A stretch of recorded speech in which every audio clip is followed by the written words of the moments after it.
Cut mo yan, ha? Can't believe this moment. I'm free. I'm free. Yeah. Look good, smell good, it's a vibe. It's a vibe on my wrist, it's about that time. I gotta go big, cause I got that. Gotta go big, cause I got one life. I'm feeling good. Getting better. Feeling good. I can't let it go. I'm feeling good. Cause I never say never. Cause I found my place where I'm always feeling good. I'm feeling good.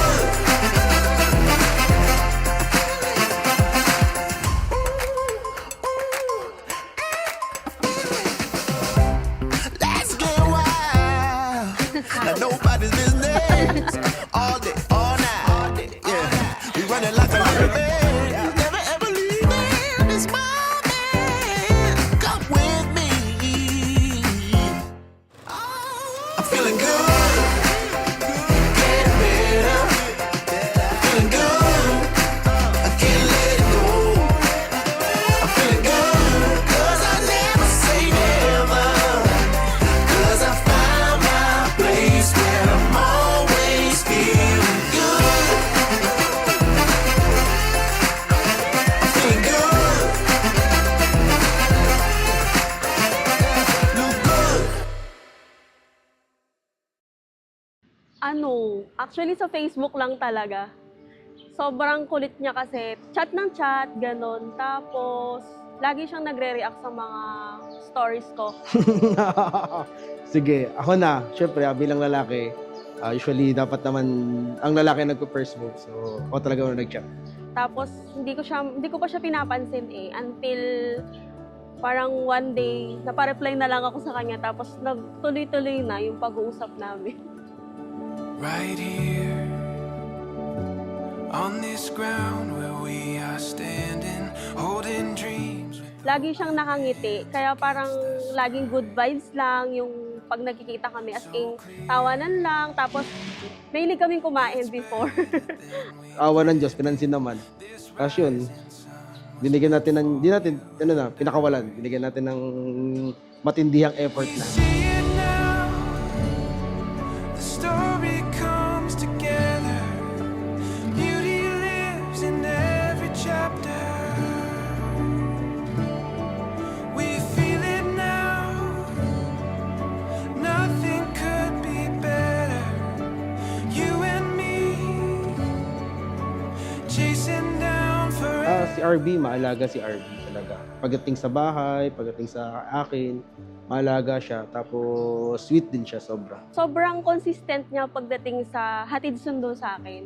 Kahit nasan ako, pupuntahan niya talaga ako.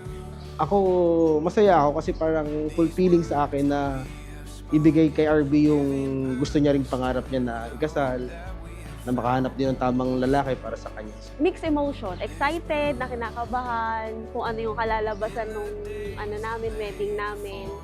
And masaya naman ako kasi syempre, pinag-pray naman namin to na dadating din kami sa gantong pagkakataon talaga. Ooh! Ay, wow! Ito. Ganda, automatic. Thank you. More time to each other.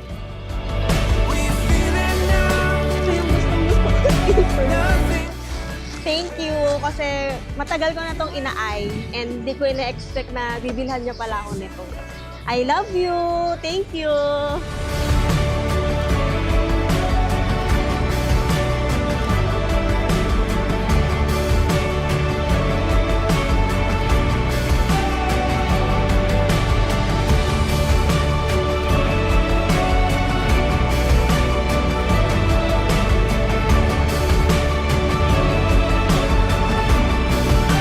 Mami, RB, alam mo namang mahal na mahal kita. Simulat sa pool naman. Buo, tsaka talaga yung hangarin ko na maging tayo talaga hanggang dulo. So, mahal na mahal kita. So, kapit lang hanggang dulo. Ayan, love. Lagi ko namang sinasabi sa'yo na mahal kita and hindi yun magbabago. Lagi pa rin akong nandito para sa'yo kahit na mag-asawa na tayo. Yung pagiging boyfriend-girlfriend natin hanggang mag-asawa na tayo, andito pa rin ako, hindi magbabago at hindi ko kupas yung pagmamahal ko sa'yo. I love you!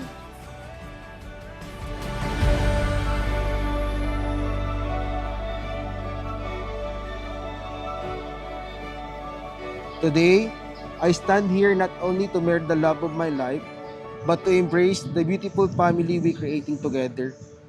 You are the most amazing person I ever know, and every day you show me how strong, compassionate, selfless you are. Watching you, Ardam, as a mother, had made me fall even deeper in love with you. Yan naman ay para sa inyo na yan.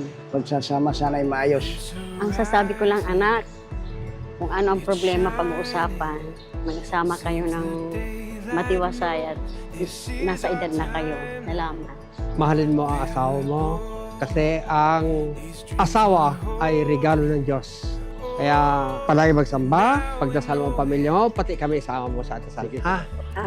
Ang biling ko lang ay magmahalan lang kayo at pag-usapan na ninyo kung ano man ang problema ninyo. Unahin ninyo ang Panginoon sa buhay nyo. My love, finally ito na yon. Sabi nga sa isa sa pinakagusto kong verse sa Bible, Psalm 27 verse 14, God has a perfect timing for everything. Learn to wait on Him, and this brings Him honor and it brings you peace. I thank God for not answering all my prayers, for He always knows better than what my very own heart desires. Together we can do anything we believe in. All the world is ours to take. You and me will find. Alam kong may mga mabibigat ka ring bitbitin, pero hindi ka nagdalawang isip na buhatin din yung mabibigat sa akin. Hindi ka nagsawang makinig ng mga kwentong paulit-ulit. Kahit kailan, hindi mo ako inusgahan. Ikaw yung lahat na pinangarap ko. Higit pa. And I felt so blessed to spend my life with you. God's guidance will build this life full of love, and I will love you more every single day. I'm yours, now and always. I feel like the luckiest man alive, not just because I'm marrying the woman of my dreams, but because today I'm beginning the lifetime with you, the life I've always wished for. I love you. It seems the daylight knows this is our time. All the world is I promise that whatever situations we will face in the future, I will never give up in you. Sabi nga ni Basha, I promise to love you even if it hurts, and love you more when it hurts. Favorite mong movie yun, di ba? Mahal, lagi mong tandaan at pinapangako ko, magiging faithful ako sa'yo palagi at mas magiging mapagmahal na asawa. And I promise to be consistent until we grow old. Basta mahal, let's God be the center of our relationship. Lagi mong tandaan na laging mo akong kakampi kahit mukha akong kalaban. Salamat mahal, mahal na mahal kita at hanggang dulo na ito. Hindi na to kukupas. Thank you Lord, I am now someone's favorite. I love you.